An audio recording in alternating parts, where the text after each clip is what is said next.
And a very, very warm welcome to all. Hi, my name's Lucas Walsh. I'm a researcher and lecturer within the Faculty of Education at Monash University, and I'm so delighted to have you all here tonight, along with our fine panellists. Before I give an overview of this third evening of our symposium, I'd like to pay my respects to the traditional owners of the land. I'm currently seated on the land of the Wurundjeri people of the Kulin Nation, and I pay my deepest respects to those past, present and emerging, as well as my respects to those on the lands on which you might be based tonight. Very warm welcome to all you live streamers out there and all of the various destinations that you're coming from. We've got people, over 450 registered people for tonight from Indonesia, Thailand, Malaysia, India, France, Brunei, the Philippines, Singapore, and the list goes on. For this symposium, we're already learning so much about educational leadership in this difficult period of the pandemic. Educational leaders, we're finding, are reimagining how schools can operate in a COVID world, recalibrating their priorities on inclusion, wellbeing and agency, and investing creatively in partnerships with parents, communities and industry that are valuable to the school and the partners. Tonight, we are focusing indeed on the third theme of this symposium, which is educational leadership in COVID-19. What are we learning? Tonight, we've got a number of speakers who will be speaking in small groups of pairs. And while they're talking, I would really invite you and strongly encourage you to enter your comments, provided that you're logged in on YouTube. So you need to log into YouTube in order to be able to make comments and questions. We welcome them throughout the presentation. And if you're on Twitter, we encourage you to use the hashtag ASEAN 2021, hashtag educational leadership, hashtag research in action, and tagging @Monash Education on Twitter. Without further ado, I'll introduce you to the first speaker and panelist, Dr. Bert Yasmin Tuga from Philippine Normal University will be speaking to you alongside our first panelist. We warmly welcome Dr. Rosalina Wati Roslan from the University Brunei, Darussalam, Brunei. Okay, welcome to you, and I'll hand it over to Bert. Thank you, Professor Lucas. A pleasant day to all. In Filipino, we say, magandang araw sa lahat. I am Bert J. Tuga. I'm the 11th president of the Philippine Normal University. I assumed the position on December 10, 2019. 3 months later, the Philippine government declared its first lockdown or community quarantine to curb the spread of the virus. My first year in office was basically dedicated to responding to the impact and challenges of the pandemic and coming up with proactive and innovative solutions to issues related to learning continuity, COVID-19 health and safety response, and business continuity to ensure that the flow of products and services of the university remains unimpeded despite the sudden shift in the working environment. I thank Monash University for inviting me to this online symposium. At this point, please allow me to briefly introduce or present the institution that I represent today, the Philippine Normal University, the National Center for Teacher Education. We are a teacher education university, and it's our mission to nurture quality and innovative teachers and education leaders. This year, we are celebrating our 120th founding anniversary, which is also very timely as we transition to the future of teacher education in the post-COVID era. Now let's talk about the impact of COVID-19 to the education sector of the Philippines.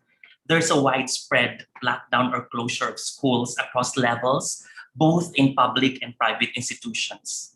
For more than 1 year now, we have not reopened our schools, even just for limited face-to-face instruction, except for schools offering medical-related courses or granted permits to operate at a limited capacity, following strict guidelines or criteria. We have also reviewed our respective curricula and identified the most essential competencies that can be prioritized during the pandemic. This practice was observed not only in the basic education, but also in higher education institutions. As an alternative to face-to-face instruction, schools shifted to various distance or flexible learning modalities such as online education, correspondence education through the use of printed modules, the use of TV or radio, and a mix of two or more modalities. While looking for immediate solutions for the pressing issues at hand, we were also confronted with various social issues that were actually existing prior to the pandemic, but were highlighted exponentially because of the need to be inclusive during this crisis. These issues have something to do with poverty, access, and equal opportunity. The situation has revealed to us that there are students who do not have access and the means to reliable connectivity and gadgets, and there are home environments that are not conducive to learning. We have also confronted the issue of readiness and competence of some teachers under the new learning environment. There are those that need to be seriously trained in using educational technologies. In addition to learning continuity, we have also shifted the delivery of our school products and services to remote or online modality to ensure that we still respond to the needs of our clients, such as the students, alumni, and the general public. Again, the challenges here were the readiness of the system to suddenly shift to a new mode, the skills of the personnel managing the products and services, and the limited manpower as well. By and large, the pandemic has revealed the gaps in our systems and policies. Some of our policies which were developed prior to the pandemic cannot address the uniqueness of the current situation and demands. Thus, the need to revisit them. In terms of curricula, there are things that the pandemic has taught us that must be taught to future teachers and education leaders in the case of PNU. This also includes instructional design and delivery that must be reviewed to ensure that the education will be responsive to the needs of the future and is disruption-proof. Now, please allow me to share our experiences last year. As a general approach, we have revisited our programs, activities, and projects and recalibrated them given the challenges and restrictions brought about by the pandemic. We have developed and instituted our university continuity plan to ensure that all units and offices follow the same approach and direction. In developing our continuity plan, we have carefully considered our needs, our available resources, and our priorities. In terms of learning continuity, we have developed and implemented our flexible learning program. At the beginning, since there were still issues with internet connectivity and gadgets among the students, we have offered a mix of flexible modalities such as online synchronous and asynchronous learning using our own learning management system, the use of printed modules and modules saved in flash drives, and the use of parallel platforms that are more accessible to students and require minimal data requirement. Now we have stopped the printing of modules and focused on using the enhanced version of our PNU or our LMS. And we use the option to use the other platforms as additional. All other functions and processes have shifted to remote or online modalities, such as the conduct of research and extension activities, select administrative procedures, including processing of non-monetary requests, request and release of student records, application for college admission, library services, etc. And of course, we have also instituted COVID-19 response and protocol, from the purchase of related equipment and supplies to establishing clear guidelines and protocol, contact tracing apps, and others. Now we still operate on a limited skeleton workforce, and fortunately, only a very small number of personnel have been affected and have recovered already. For other initiatives to support PNU students and faculty, we have provided gadgets to our faculty and also connectivity support every month. We also provided flexible teaching resource materials and continuous provision of training on flexible learning. We have also implemented our project, we call this Project Anglao, or Technology Assistance in the New Normal through Gadgets for Learning and Work. This project is for our students who are in dire need of gadgets and connectivity support. This is in partnership with our Alumni Association, Faculty Union, Admin Employees Association, the private sector, and the generous individuals, including parent organizations. We have also set up our PNU Crisis Helpline, and this platforms offers telepsychology and online counseling and socio-emotional support, among others, to students during this crisis. We have also rolled out our webinar series. We call it PNU Talks, Teaching and Advocacy for Lifelong Knowledge and Skills. And this serves as our online advocacy for to continue providing assistance or informative lectures and talks to our students, alumni, and other stakeholders. These topics range from flexible learning to mental health and so on. As a leader in our schools, there are many things that we can learn from our institutions in the time of crisis. These reasons or these lessons or insights may vary from one school to another, depending on the context, such as the availability of resources, support from the community and others, and also how we support other institutions as well. But as a young university frontrunner, these are my personal insights and experiences. There's a need to use enough accurate and valid information to support decision-making and judgment. We need to cultivate resourcefulness and innovations among our people, especially in crisis situation. We need to employ risk-based thinking and foresight because this is necessary to make sure that the institution is ready for whatever scenarios that will come. We need to nurture collaboration, support, and dialogue to and from different sectors, both internal and external, and we need to involve them in this process. In times of crisis, people experience hardships, difficulties, both in personal and professional lives. It is imperative to extend patience and understanding and to lead with care and compassion. For the university, which aims to prepare future teachers and education leaders, it is our mandate to provide the kind of graduates that will become ready to face the challenges and the future of education in the future. I think that ends my presentation, and thank you for listening.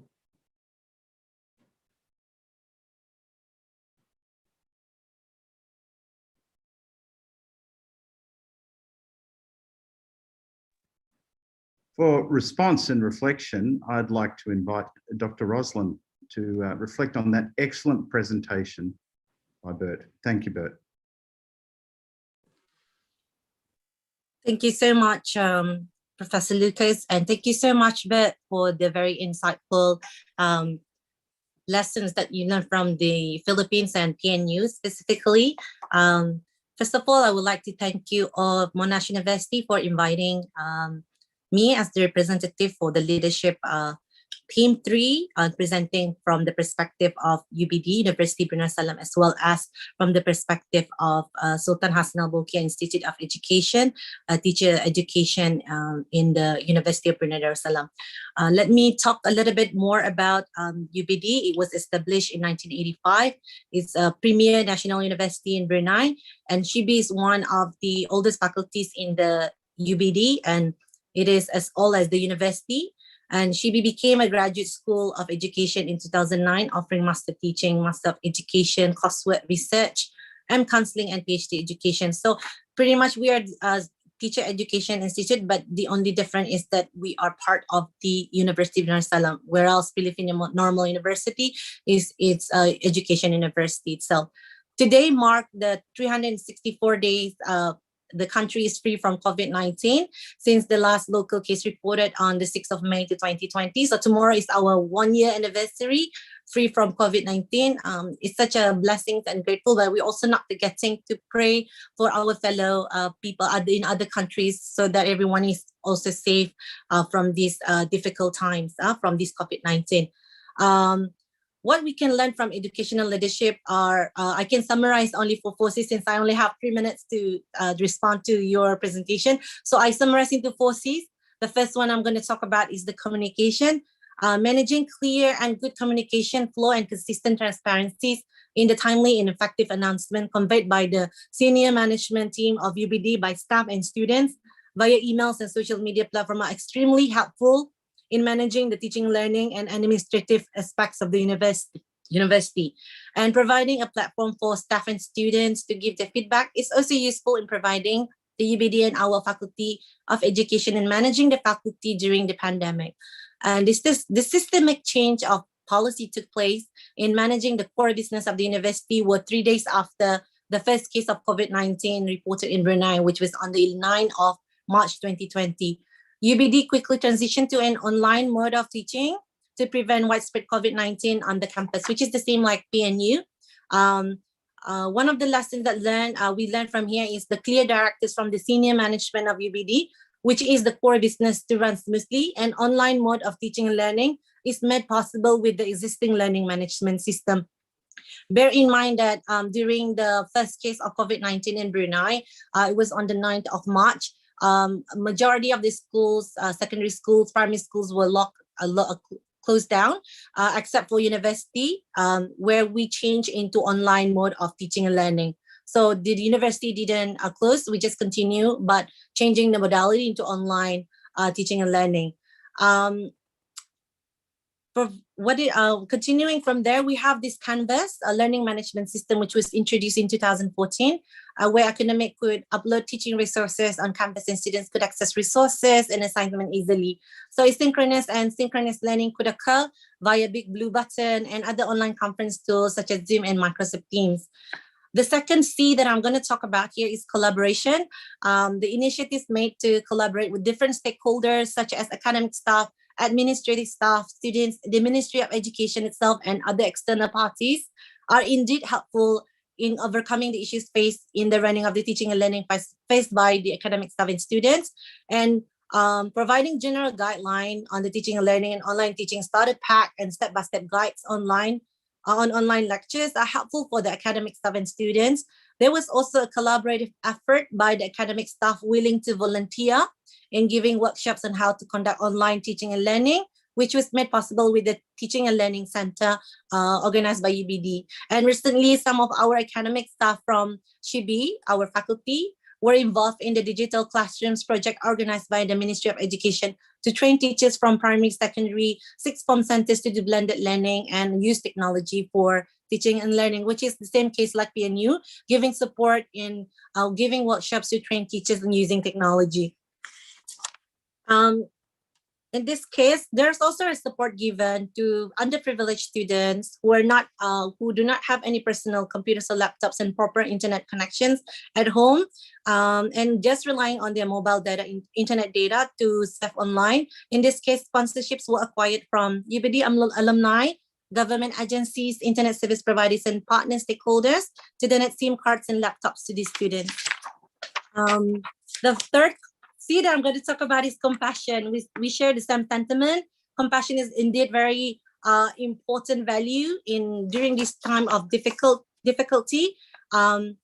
Compassionate to others in terms of this time of uncertainty. We should continue to lead with care, with compassion. Compassion encompasses genuine understanding and caring to all around us, be it our colleagues and students. Compassion should not come through just feelings, but also actions that follow with it. Teacher educators are encouraged to support our students who are experiencing difficulties in conducting the teaching placement, and especially for our research students who are having difficulty in collecting data during this pandemic. And number 4 is continuous reflections. We learn a lot from we learn a lot from constant and consistent reflections to what have been going on around us. And we're also encouraged to learn from feedback and reflect on the feedback by the stakeholders to improve the core business of the faculty and the university as a whole. I think that's it from me. Dr. Bert.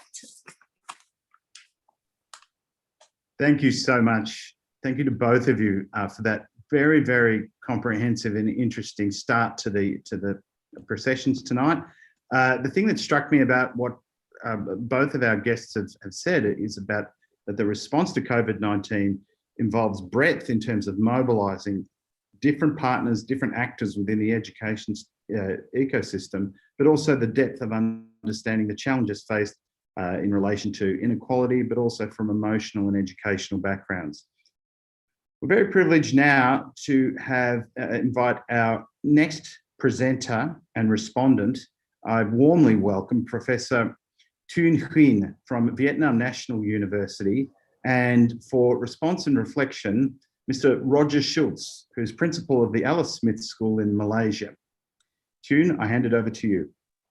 Thank you very much, Lucas. For the topic questions at today's symposium, educational leadership and COVID-19, what are we learning? I'm going to take cultural and maybe somewhat nationalistic perspective on what we are learning. The first thing that captures my attention during the time the world is coping with the COVID-19 is different cultures respond differently to the pandemic, although they share a lot of similarities in their interests, their concerns, and their priorities in dealing with the disease. The first lesson that we Vietnamese educational leaders have learned during the time, we are determined to keep our education going, irrespective of whatever impact the pandemic might have on every single aspect of our life, is always respect the values of our people, the value that our people have preserved for hundreds or thousands of years in our long history. Um, the Vietnamese government has always raised the people's awareness of the national values while combating the pandemic, and it has been very successful in doing this. Regis Lewis, the chairman of Regis Lewis Communication and one of Britain's foremost linguists, identifies some 15 values and core beliefs of the Vietnamese people, and 4 of which have been obviously manifested in the way they have been fighting the COVID-19. The first value that I'm going to talk about is nationalism, or patriotism. Right from the start, the government has framed or has conceptualized the virus in the domain of war as an enemy and called upon the unity and the solidarities of the whole nation to defeat it, with the motto or the slogan, fighting the epidemic is like fighting the enemy. And I'm very happy and a little bit surprised to find out that the people in the Philippines also view the virus as an enemy, as Tugar mentioned in his presentation. And it is this aggressive but very much patriotic reaction and attitude to the pandemic that has helped to place Vietnam among the few countries that has successfully controlled the pandemic, at least until now. Any action taken to prevent the disease, such as social distancing or washing one's hands, was exhorted as a demonstration of patriotism. And many slogans launched in wartime have now been modified to ignite Vietnamese people's patriotism in the fight against the pandemic, such as every business, every citizen, every residential area must be a fortress to prevent the epidemic. Or fighting the enemies means you have to go to the battlefront, but fighting the pandemic means you should stay home, or stay home when your country needs you.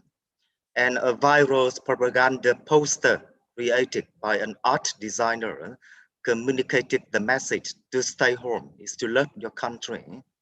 And a very metaphorical image in the fight against the COVID-19 in Vietnam is the assistance of the Vietnamese army in transporting or providing food and accommodation for people returning to Vietnam from outbreak zones who needed to spend time in quarantine. And it can be said that many of Vietnam's wartime strategies have been successfully deployed in the fight against the COVID-19. The second value that I'm going to mention is collectivism or altruism. Collectivism, in simple terms, means society over individuals, or the sacrifice of individual right for the society, or living for the sake of others. The spirit of community is aroused in the government propaganda campaigns through such slogans as joining hands for the community, and the government's call for collectivism during the COVID time has been well responded by many kind-hearted individuals, sponsors, or philanthropists, social organizations, and big corporate groups. One typical example is the commitment of major mobile network operators in Vietnam to assisting the education sector in preventing and controlling COVID-19 via free phone data traffic for students, teachers, and parents using the Ministry of Education and Training's online training solutions. The Vietnam Post and Telecommunications Group offer free internet for over 43,000 schools and free learning management system and account for many schools. And many Vietnamese higher education institutions have offered special policies for students, such as reducing tuition fees or supporting buying laptops and access to internet broadband. And many innovative forms of ATM like rice ATM and face mask ATM have been invented to help the poor or the vulnerable during the pandemic. And the third value that I would like to discuss is obedience. Many Vietnamese people grow up being taught about always showing respect for the hierarchy in the family and society, and show deference to their superiors. In general, they tend to be obedient to their parents, their teachers, and their superiors, though sometimes the obedience is only superficial. During the pandemic, the government demanded and supported social distancing, self-isolation of vulnerable people, or mandatory isolation of symptomatic people, and those who test positive, or focal environmental sanitization, or frequent hand washings, or wearing a face mask in all public spaces.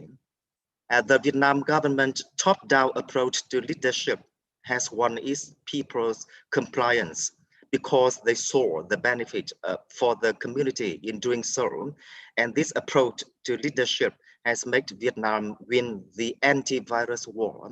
And during the pandemic, Vietnamese people are obedient to the government rules, and they just listen to the government decisions and do whatever are required.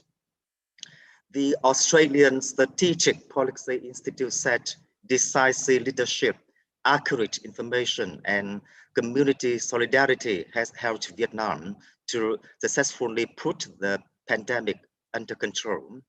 And the final value that I would like to bring to your attention is the Vietnamese people's resilience or tenacity during the pandemic. The qualities is also one of the virtues successfully exploited in the many wars in the Vietnamese history.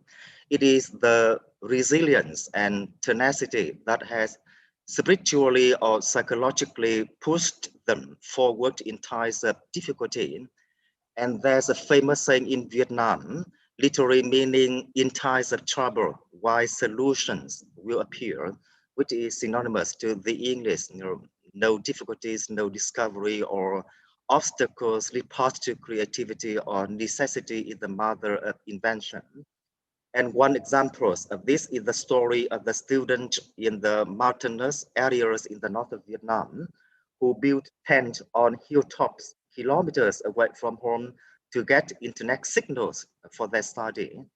And on the slide, you can see Low Mi Sa, a Hmong ethnic minority student living in the northern mountainous province of Hà Giang, 3 kilometers to the north of Hanoi, built a shack on the side of a mountain and connected to the 4G so he could take online lessons organized by the Hanoi-based National Academy of Public Administration. During the pandemic, some teachers composed math songs or mathematical lyrics series from math classes to improve students' attention. And some teachers changed the online physical education class format into a kind of fun and engaging internet challenges. Can I have the next slide, please, Graham? Thank you.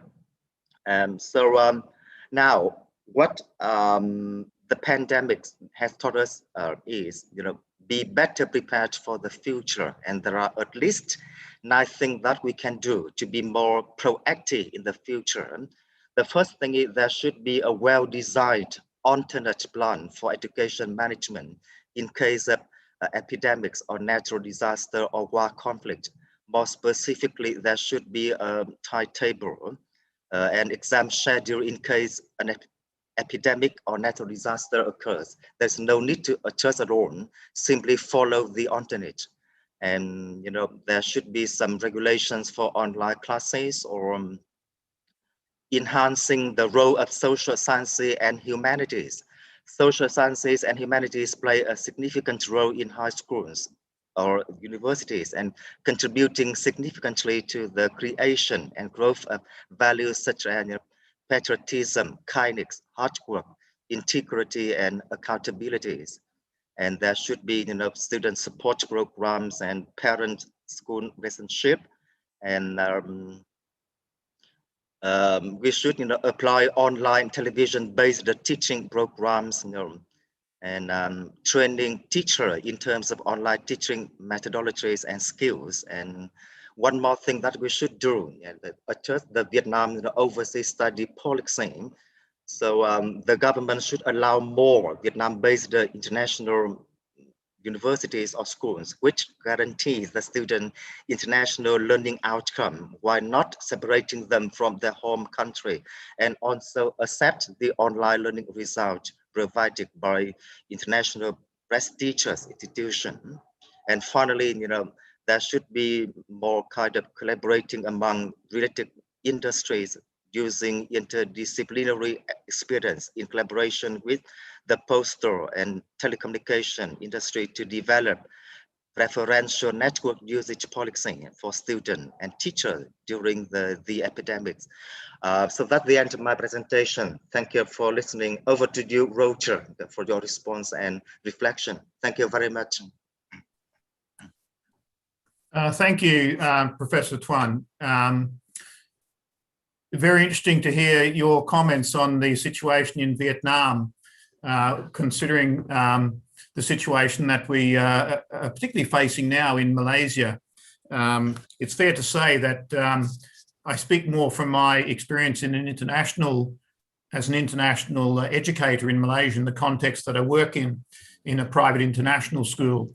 But obviously we follow closely what's happening within Malaysia itself in respect to managing the pandemic across the local education system, higher education system, and obviously across the other private international schools within Malaysia. Malaysia itself, the government has been very proactive in trying to navigate its way through the pandemic. There's no doubt about that. And certainly the call for patriotism and nationalism, as you referred to in Vietnam, is certainly quite strong. And there is a genuine collective effort across Malaysia to try and effectively manage the pandemic, to reduce the number of cases that may affect particularly education within Malaysia. But certainly it is more of a struggle, I think, and certainly that's been seen more recently in the situation in Malaysia, where the actual demographic within the country, the way the population is quite spread across both Peninsular Malaysia and East Malaysia, has made that more difficult, and providing appropriate online learning and access to online learning for the students in education, perhaps less so in higher education, but certainly in education 3 to 18, which is the sector I'm working with, has been quite challenging. But they have done their very best for over a very extended period of closure. And that's occurred on 2 occasions where schools were closed, higher education institutions were closed, and then opened, then closed again. So that has been quite challenging to continue to provide learning opportunities and educational experiences. But they have done their very best, but it has been more difficult. And certainly, if you were to look at the number of cases with the pandemic here in Malaysia, that it's certainly going through another wave at the moment, which is causing considerable concern. In terms of responding, though, in terms of your comments about being prepared for the future, there's no doubt that this has certainly spurred Malaysia to look very closely at its EdTech provision for learning and teaching, both across the 3 to 18 sector and the higher education sector. They've certainly introduced more elements to the development of technology to try and improve the educational services for the population within Malaysia, and there's been considerable investment in that. And that's been very helpful in trying to deal with the school closures that have had to occur, and also the closures of higher education institutions. From my own perspective, as an international educator, what I've found within our sector itself has been the need to be very agile. And we've certainly learned a lot along the way in terms of being able to provide a high quality learning and teaching program for the students in our school, and that's been reflected across the international school sector, both in Malaysia and probably worldwide. So that learning curve has grown fairly rapidly, and we've been able to, we've had to adjust fairly quickly to make sure that the programs we have in place and the ability to switch from a situation of being on site with face-to-face learning to online learning and to distance learning, we've had to be able to adjust to that fairly quickly on different occasions. What I do see is that we've all learned from this considerably. Certainly from a leadership perspective in schools, one of the key things has been communication and how we communicate with our stakeholders. Being very clear about the steps we are taking, the decisions we are making, and also about how we can support families and students who are looking to us, I guess, for leadership in terms of their child's education, and also in terms of how the pandemic is being managed within a school environment or within a learning environment. So we've learned a lot from that. It's been certainly been a challenging experience. I think what we have found is that by communicating, almost over-communicating, that we've been able to make sure that our parents remain well informed, both in the wider aspects of managing the pandemic in this situation, but also in terms of the educational impact on their children. Wellbeing has certainly come to the fore, and how we can support the well-being, not just of the students in our school when we are in distance learning, but also families and also staff, of course. So that's become a much higher priority, and we've had to develop strategies to do that from a distance, and how we can try and both support families, but also gather the information we need to be able to make informed decisions about supporting our stakeholders with their well-being during the pandemic. So it's been an interesting journey. I think on reflection, as I say, in terms of Vietnam, I'm quite impressed, very impressed with the way Vietnam has handled the pandemic. Certainly, I think all countries have learned a lot from this. Malaysia, I think, has also learned a lot from this in terms of how to better its education provision and move ahead with educational technology into the future. But I appreciate the opportunity to share some reflections on this. I think there's still quite a way to go with the pandemic and what that means in terms of providing high quality education, both within Malaysia and in the region more widely. But there's some light at the end of the tunnel. So thank you very much, and I'll hand back to Lucas. Thank you, Roger, and thank you, Tuan. I mean, there's again, great perspective from Malaysia and Vietnam, from the big picture of values through to the technological challenges of delivery, and explaining your decisions, and as you put it, Roger, over communicating.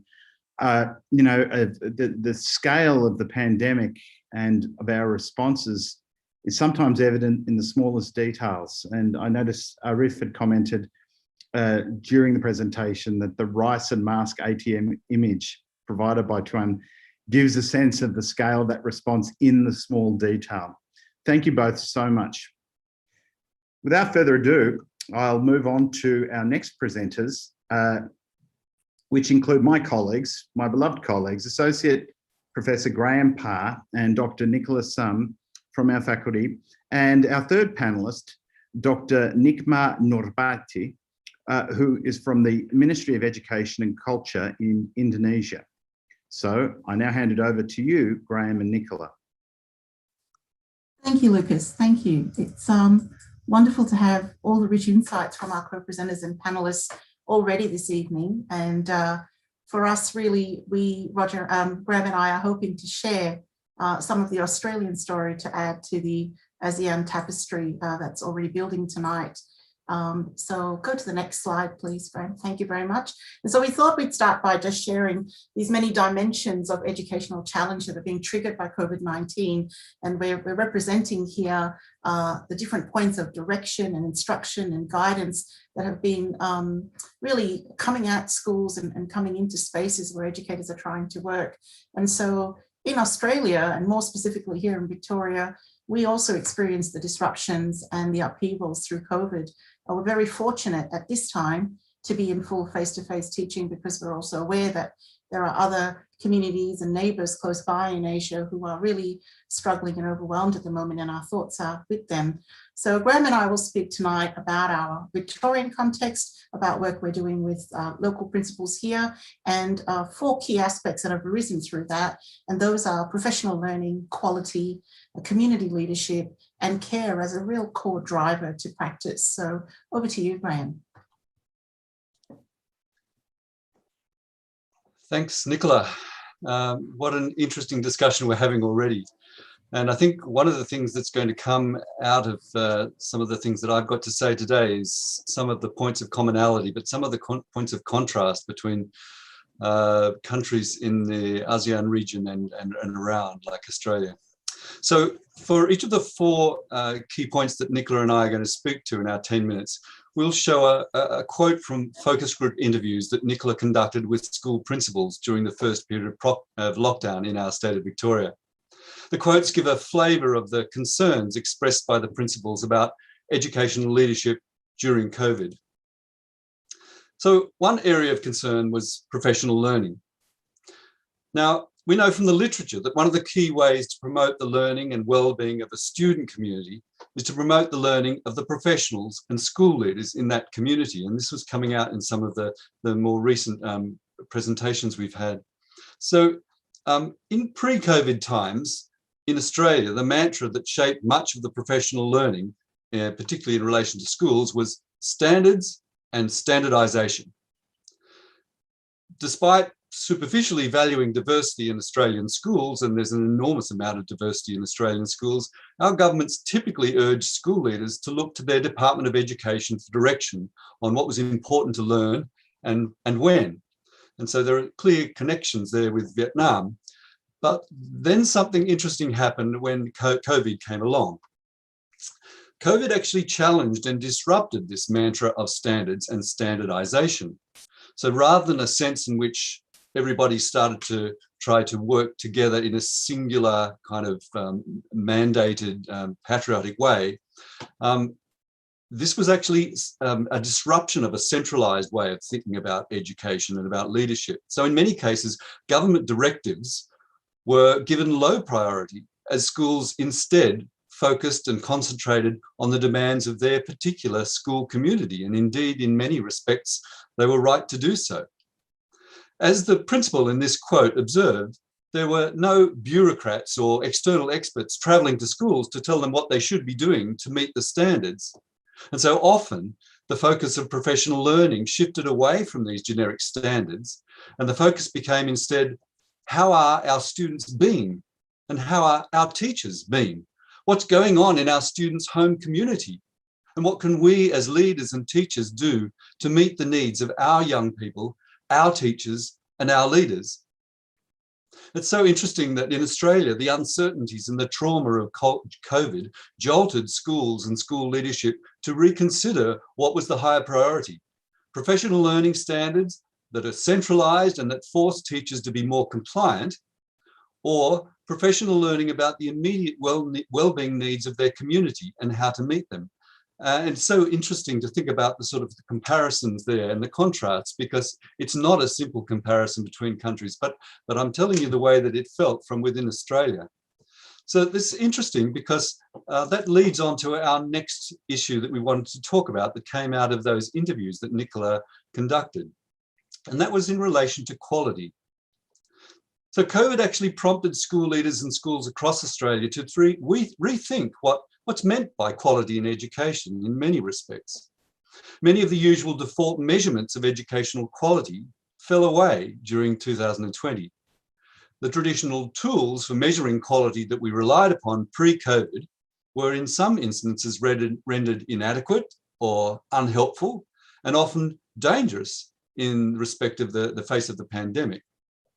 So pre-COVID, we had created a huge monster called accountability, as if this would protect education from, I don't know, another monster. We fed the accountability monster a complex regiment of educational data, only to realize that the more data it received, the more that it craved, and schools were obliged to generate it. But for a year, in 2020 at least, COVID starved the monster, or at least it varied the regimen. Key elements of data were no longer on the menu. For example, our national program of standardized literacy and numeracy testing for students, NAPLAN, did not run. It did not generate data. Now, governments saw that students in some states of Australia, and it wasn't consistent across all states, some states didn't have the same access to school resources to complete the test. And in reality, there was so much inequality and inequity across the states of Australia that the government realised it couldn't run this NAPLAN test because the accuracy of NAPLAN would be compromised. And yet, as has been remarked many times in the literature, the pandemic didn't create inequity. What it did do is it made inequity more visible. And it was interesting that inequity undermines the value of such standardized tests. And so it would seem to be a simple decision to let those go for a year. So in 2020, without NAPLAN and a huge chunk of standards-based accountability mechanisms, school leaders in Australia found their own ways to measure and evaluate what they saw as quality without standardized tests. Now, if that sounds like a positive story in the making, sadly, NAPLAN testing is resuming this year, despite the fact that now highly visible inequity across states and between communities and between schools has not gone away. School leaders, though, have learned that the world does not fall apart when NAPLAN data are not feeding the accountability monster. They've learned a discourse in many cases for pushing back against the kinds of programmatic outcomes, such as this principle was referring to, like NAPLAN results, for instance, that often drain everyone's educational energies, and for no measurable improvement in educational quality, because that's what the literature is telling us about these standardized tests. And as we heard in last night's ASEAN Symposium, school leaders in Australia are making more room for quality in education that is more focused on things like well-being and the well-being of students and teachers and leaders, as we've heard from Roger and others. So I'll now pass over to Nicola and she can move on to some of our other key ideas. Thank you, Graham. And so that, I think, really speaks to that urgency of circumstance and that need to address the well-being of students and teachers and families. And those combination of factors have actually shifted the profile of school leaders. So in speaking to the principals during 2020, it became apparent that in the early stages, as COVID began to trigger that broader sense of fear and uncertainty within their immediate school community, school principals found that they were being repositioned, not by choice, but by circumstance. So they were no longer only the school principal that they had been previously. They found themselves, and I think Roger also mentioned some of these points in his own reflection. They were buffers between students and parents, or they were counselors for staff. They were counselors and support for other school leaders in their network. They became a key point of information. So they were information bearers, both for disseminating new updates about protocols and procedures, but also for reassurance, even when things were not changing. So the immediate community looked to school leaders as figures of authority and people to be trusted. Many school leaders took the decision to actually start, emailing weekly newsletters to share both the formal updates, but also using that as an opportunity to reassure through humor, through aspects of connectivity, such as TikTok videos, and working with student leaders in the school to actually share virtual assemblies that would reconnect people. So that's what's reflected in the quote from this secondary school principal here, where it says, you need to be a leader in the community because people are looking for answers. And that fell to school principals. And so there are two complex sides to this coin. On the one hand, there is that inherent trust that families show to school leaders and to being part of school life. And that really comes to the fore. And it's a testament to the strength and quality of those relationships. On the other hand, being in close contact and working with those school leaders and listening to their experiences as COVID unrolled, they're also working in that tension of responding to need and stepping up to fill gaps. And that additional work brings with it additional fatigue. So I say that, and at the same time, I'm very aware that what was very striking about speaking to those principals is their ultimate sense of optimism. So the example I use here is one principal who said they don't use the word overwhelmed anymore because to them, overwhelmed had a sense of giving up, and they're not giving up. So they prefer to use the word challenge because challenge indicated that it could be overcome. It was going to be tough, but it was going to be done. And so that innate optimism and the way that trust was shown to principals and to school leaders, they in turn reciprocated that back to their community because care then became a driver to a lot of the decision-making that was happening through COVID and through that 2020 waves of school lockdown and school reopening. So the next slide then that you can see where we're talking about care as a driver is really important. Thanks, Graham. We can go to the next slide. And so leadership during this crisis has required those decisions and actions, as we've heard already from fellow presenters and panelists. It had to be immediate and it had to be considered. And what that meant was decision-making has been happening from the ground up. And it's been driven by the school leaders, by their sense of care for their community. And this has been a matter of timeliness rather than policy. So during COVID, there were points at which certain actions and choices had to be made at the school level, whether it was about staffing, whether it was about remote learning, whether it was about remaining open, or how the protocols would be put in place to bring people back into schools. Now, at some of those points, while the decisions had to be made, the guidance from authorities was not always there or not available at the point of need at the time when it was needed. So it was school leaders making those brave decisions, exercising their courage as an expression, and that's how they shared it. It's very much about responding to the people who are trusting you to make those choices that will look after them.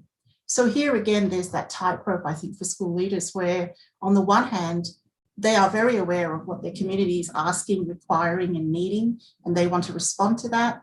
But on the other hand, they also express that feeling and that sense of being part of a system, whether it's top-down decision-making and other entrenched practices that really were no longer fit for purpose. So speaking of top-down and fit for purpose, Graham, I think that takes us back to where you started us.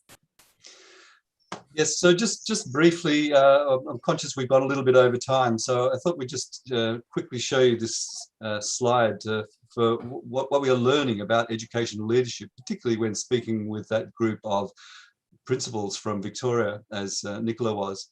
Certainly notions of standards and standardizations are becoming challenged and contested, particularly in a world, as Lucas was saying in his presentation on Monday, of precarity, change and diversity. Professional learning needs, we need to better balance sometime between centralized compliance and meeting the local needs. We certainly need to value other ways to be accountable than merely such a strong emphasis on standardized testing, numeracy and literacy testing. And care is absolutely crucial. Can't say it more strongly and more simply than that. And we're interested, and principals are interested in being able to have greater agency, not being left adrift by governments, but having greater agency to be able to, in a shared leadership, distributed leadership model, to be able to work with national needs, national concerns, but also the concerns and needs of the local and the particular for their school.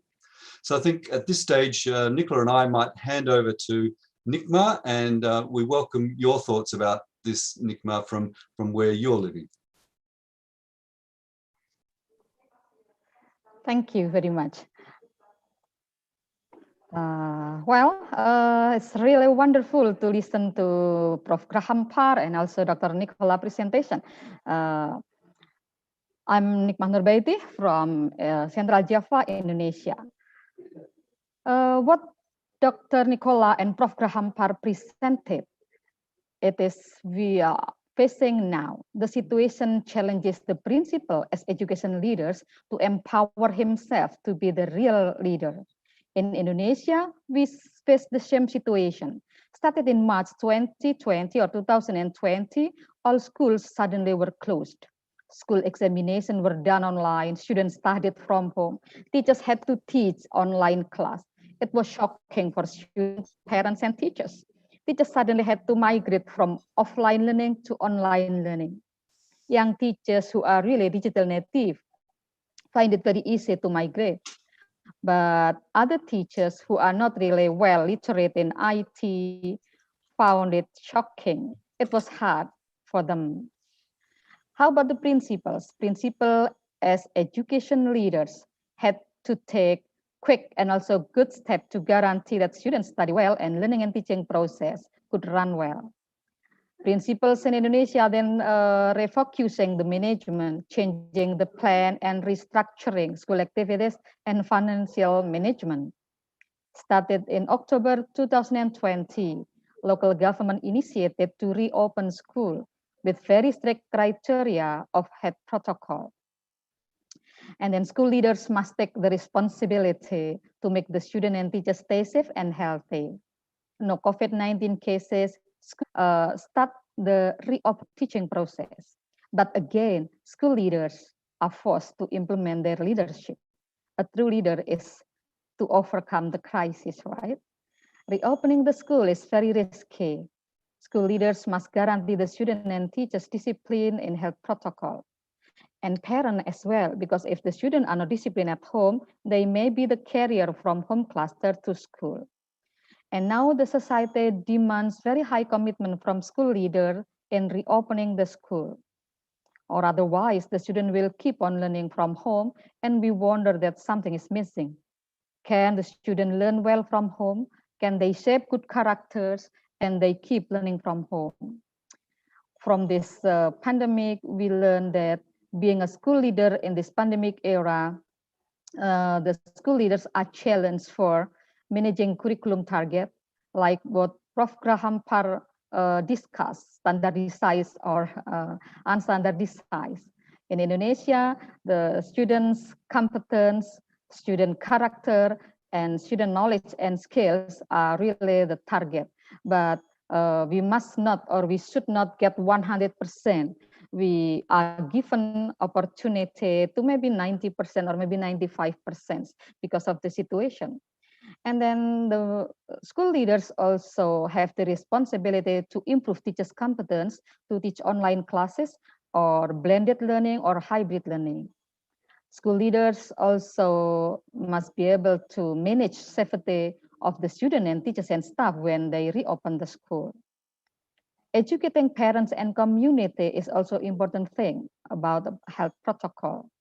And then school leaders also do collaboration to build support system to reopen schools, parent, health office, local government, and also local community leaders. And also the most important thing is school leaders now empowering and nurturing collaboration, helping each other, caring, understanding, optimism. And I think this is the challenge for school leaders in this pandemic era. Thank you very much. Thank you so much, Nikma. I mean, what a great series of reflections and presentation very, very, very provocative, but also very practical. So a really nice mix. Thank you all so much. So what I'm going to do at this stage is I'm going to invite all of our speakers and panelists to click there yourselves. And we've got time now for questions from our audience. And I've got a couple of questions myself, but I thought first I'd throw it to Chantal and the team. Are there any questions from the audience before I throw in some of my own observations and questions? Hi, Lucas. Yes, we do have a couple here. So the first one is actually from Joyce in response to Professor Tuan from VNU. And she was interested in finding out how long did it take to put in place the teaching and learning continuity plan, given the sudden onset of the pandemic? Great question. Thanks, Sesh. Tuan?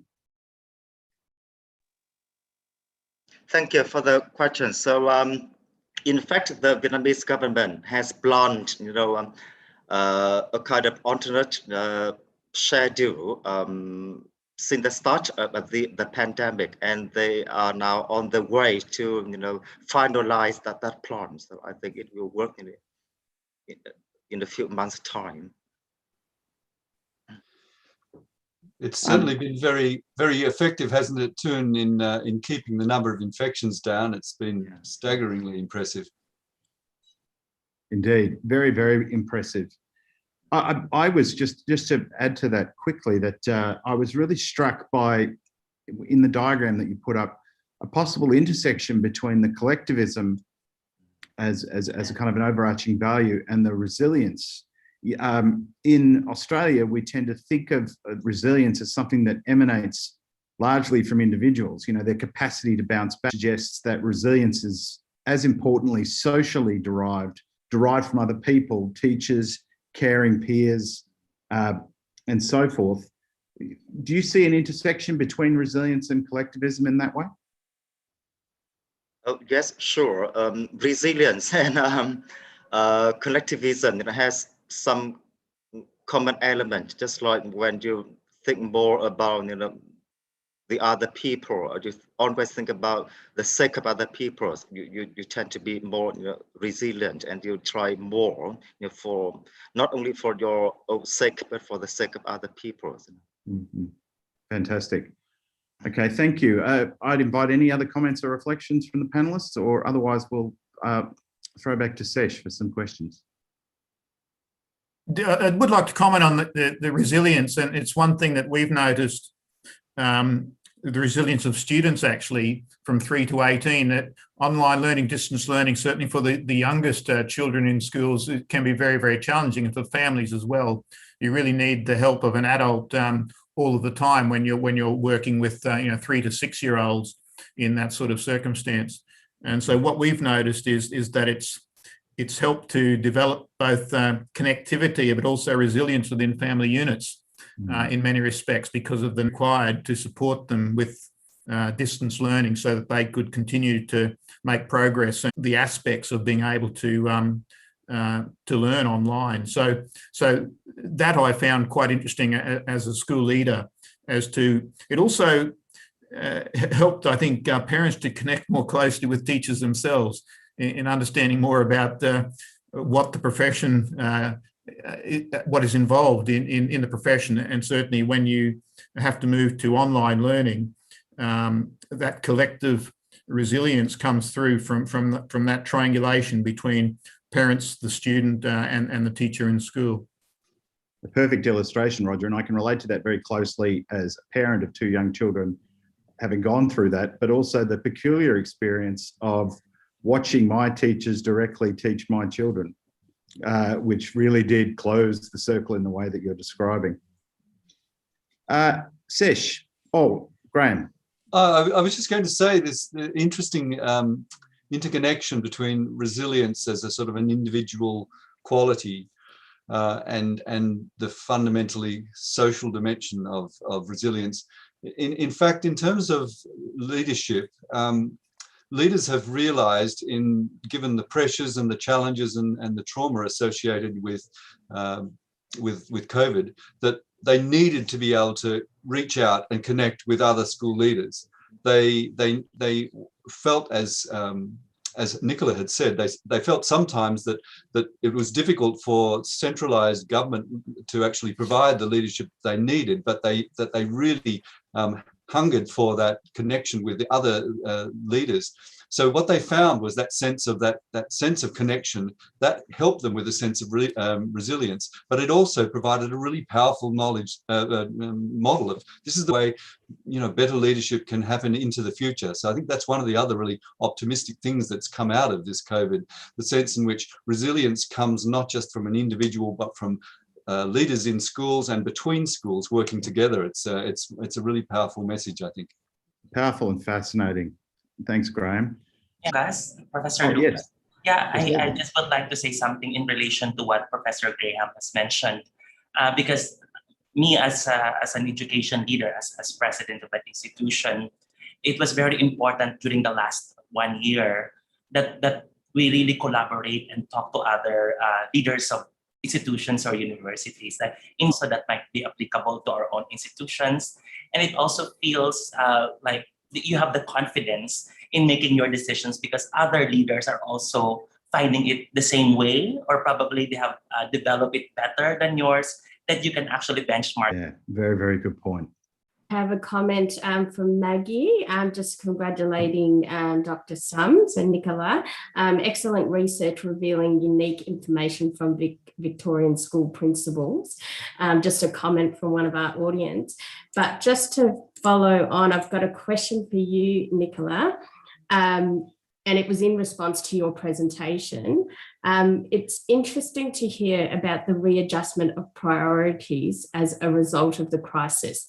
Has this happened in other countries, particularly the ones with a strong focus on testing or? I might respond to that one initially. Certainly in Malaysia, this has been recently announced that one of the examinations that has been in place in the local national system for many, many years, I think it's the end of primary, I think, going into secondary, that they have now officially will stop that examination. And that's been interesting because Malaysia, as an Asian nation, has always relied fairly heavily on high stakes testing, as do many other Asian countries. So that's been quite revealing, that this move, particularly for those younger students in those years, that they will no longer have that pressure of that sort of high. And it was interesting to see some of the reflections and comments from educators in Malaysia who have been pushing for some time to remove that sort of an examination for this age of children. On the international side, what's been noticeable is that most of our schools do look at qualifications at 16 and 18 through often, we're a British-based school, often through examination organisations in the UK, or international examination organisations such as Cambridge.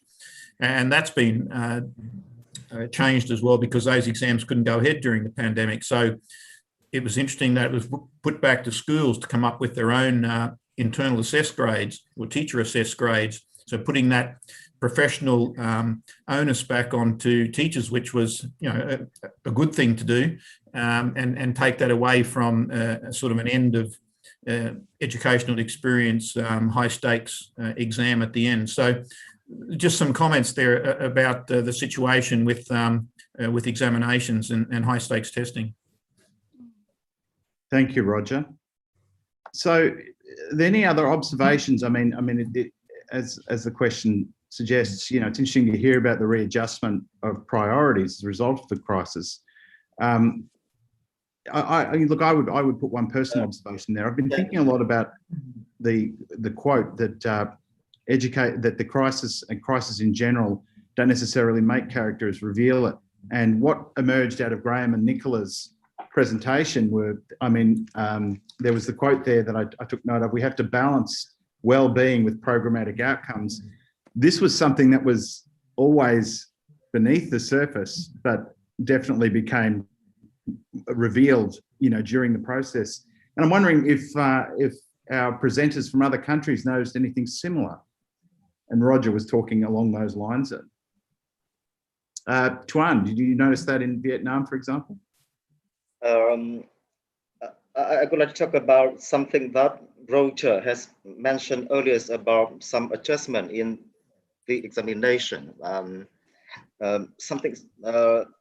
Because in the Vietnam educational system, in order to graduate from high school, the student have to take a kind of national graduation examination in order to go to any higher education system. And I think this is going to have to be adjusted due to the pandemic, because it's very dangerous to organize that kind of examination for thousands of students sitting together in one classroom, and the Vietnamese government is going to adjust that kind of requirements for graduation from high school. Very good, thank you. Nikma. Okay, thank you.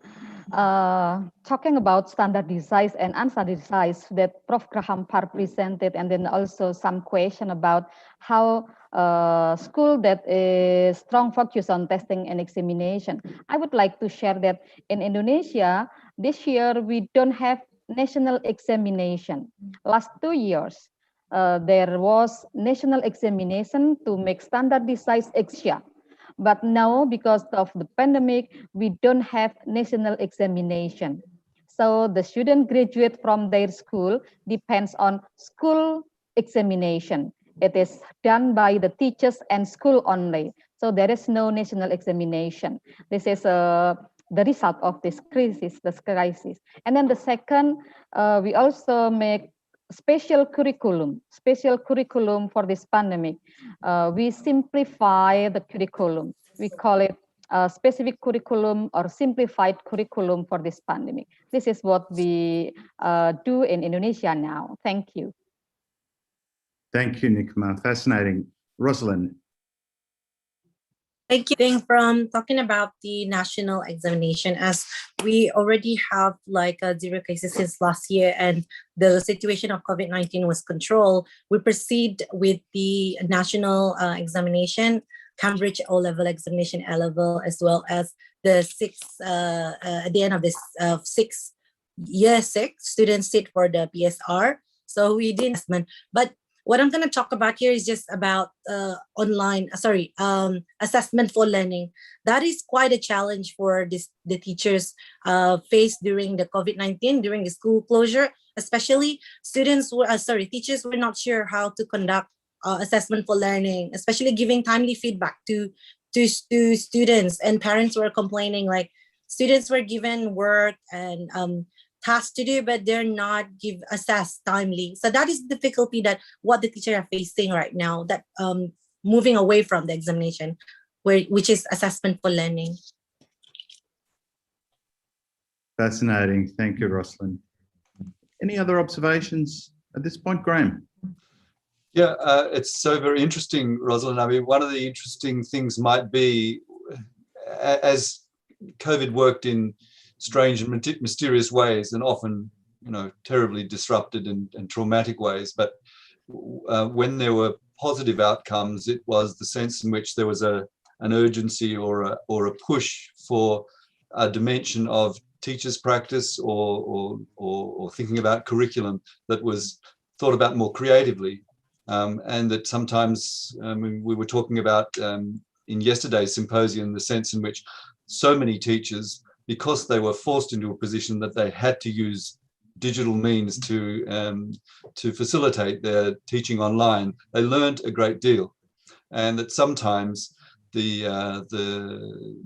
situations in which teachers, school leaders, and schools find themselves actually prompts and incites and stimulates new learning in ways that might have been unexpected. So it might be interesting to see whether in the absence of those standardized and centralized tests, whether the imperative which you've identified, which is teachers trying to understand, get their heads around assessment for learning, whether that might actually be stimulated and promoted through these sort of circumstances. What do you think about that?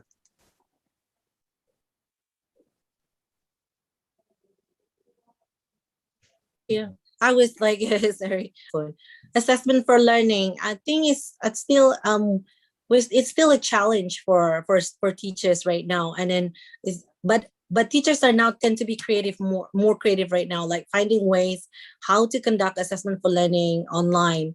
There are many applications and tools provided that they're now started to discover, but initially they were not, because prior to COVID-19, they were not really aware of what are the tools provided for assessment for learning online, or they focused more on in classroom feedback. Like assessment for learning is pretty much directly happen in the classroom.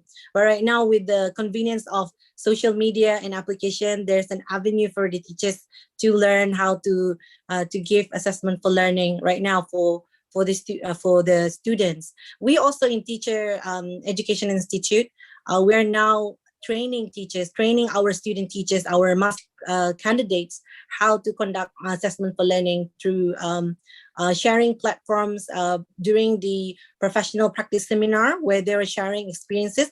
What did they do? What are the insights that they learn? What are the things that they come up with in order to conduct the assessment for learning effectively? But there's still ongoing ongoing training, and teachers need to be really exposed to this kind of platforms, because not everyone is technological savvy. So not everyone is aware how to use technology right now. So everybody now is embracing. I like the word embracing, and I like the idea of Nicola, rather than saying overwhelmed, but saying challenging, but eventually it could be overcome. So it's positive connotation there rather than negative connotation over there. So it gives us optimism in terms of this new world. We call it like new normal right now. Okay, I think that's it for me. And that positive representation, moving from overwhelming to challenging, was also echoed amongst our audience and myself personally. So I've got a question that I'd like to put, it's on the back of Tuan's presentation. Couldn't see, what other teacher competencies do you think became more important as a result of the pandemic? Roger.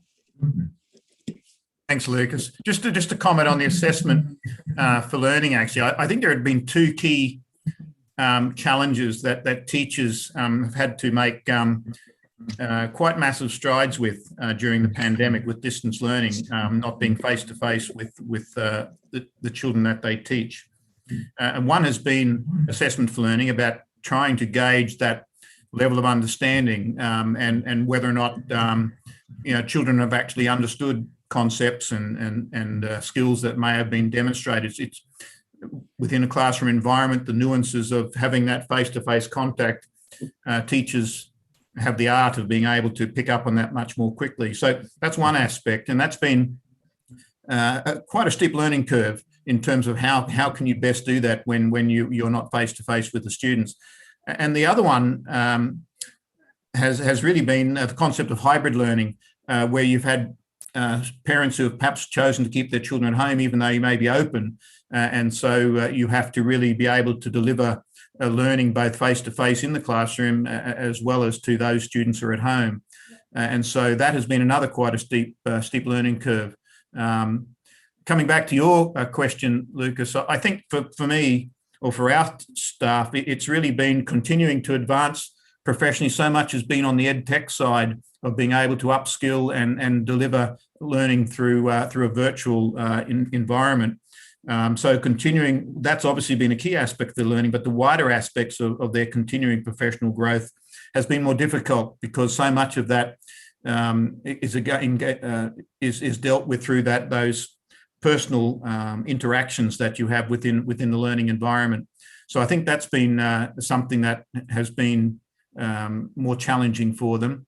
And the other one has been dealing with, I mentioned about the well-being of students, being able to, again, do the best they can and try and provide that pastoral element of support to their learners when they're not face to face, which all of these things can be done so much more readily and more effectively when you're actually on site in a school. Yeah. Lucas, just say, all right, we'll go Bert first, and then we'll go Tune. Yeah, just to respond to that very important question, I think in addition to focusing on digital or enhancing digital competencies in our curriculum, what we learned in our university, for example, we are producing or preparing future teachers. I think there's a need to enhance or give emphasis to competencies related to leading or managing schools during crisis. Not only during a pandemic, but other forms of crisis, because in my experience alone, we were not prepared for this kind of situation. And I think this is not just the first time that this will happen. Maybe in the future, there may be similar or other forms of pandemic that will come. It's very important for our teachers and school leaders, especially, that they have these competencies to manage their schools during crisis. And second is really how to maximize stakeholder collaboration and engagement. It's very important, not only with your immediate stakeholders or internal stakeholders, but also with people in the community, the parents, the business sector, the government, and so on. Thank you. Thank you, Bert. Tune? Oh, yes, I just want to add something. Some of the changes that some Vietnamese universities have been now applying for their enrollment requirement. Many years ago in Vietnam, in order to become a university student, the student had to take a kind of national examination in 3 subjects like chemistry and mathematics and biology, for example. But nowadays they don't have a tool. After the pandemic, some university enroll student with a kind of 6.5 or 7 IELTS test, and then that's it, and they just look at the student academic transcript from high school, and if they have some kind of 7.5 or 7 for their mathematics or literature, and they become university students. So this means that English language teaching is becoming more and more important in the Vietnamese context now. And previously many Vietnamese people are very much interested in learning English, but now with that kind of new policies for university enrollment, I think the language teaching, the English language teaching in Vietnam is become more and more important. Thank you. Very good insight. I'll throw to Nicola for a final observation. Well, thank you. Yeah, I was thinking about a few things actually, and right back to where Bert started his presentation about the readiness of the really, I think I've heard that through many of our contexts that we shared tonight, and I'm wondering whether that shift in that system also has to be accounting for the expertise of the leaders and the teachers that have been doing the work that's needed to be done. So that's the first thing that sort of resonates with me. And the other point, I think, in response to your question originally, Lucas, about what else has been developing or come to the fore in terms of being an educator during this time. And I think something that really struck me in listening to the principals is points we have touched on tonight about we're not looking far afield for solutions, because nobody knows what it means to run a school in Victoria during a pandemic. They're not here to help us with that. And so what it does, or what seems to have done, is really tightened networks that were already there, but now we have a real need to lean on each other, to talk with each other, to solve together. That reflexivity is so critical. And so there's a whole new value proposition there to any of the networks that our teachers and our principals are connected to, because that has become the space that we're going to first. Because at that level, what used to be considered anecdotal pre-COVID is now actually solution generating, that then is feeding up that chain to people higher up that need to make those decisions. So I think it's really striking how significant networks to our teachers and to our school leaders, and they're connected to multiple networks, whether it's subject-based, curriculum-based, position-based, regional authority organized, informal networks, but they really are leaning on those both in their professional spaces, but also for that capacity to inject some normality and humor into their own practice, into their own sense of being. So I think that is very, it's been very striking to hear that from them. That's what I would leave with. Here, and well said, Nicola. Well, look, two final observations. It's very unusual for me to see such a rich diversity of perspectives in one session. It's a bit of a tour de force across the region, and getting this kind of condensed insight is a real privilege. And on behalf of our viewers out there as well as myself, I thank you. And the second thing is, I didn't fully anticipate to come out with such a positive feeling, a hopeful feeling that, resounding amongst all of you is that there are really positive things to learn and to relearn as a result of this awful pandemic. So in no particular order, Roger, Bert, Graham, Nicola, Nikma, Roslyn, Tune, we really appreciate your time this evening and your valuable contributions. And also, these events happen seamlessly due to the tireless work of people behind the scenes who make us look good. And so I'd like to extend a big thanks out to Chantal, Sesh, and Luke and their team for making these things run so seamlessly. We're very, very appreciative to you all. And as importantly, I thank you all out there for taking the time out to listen to these wonderful speakers. Thank you all so much.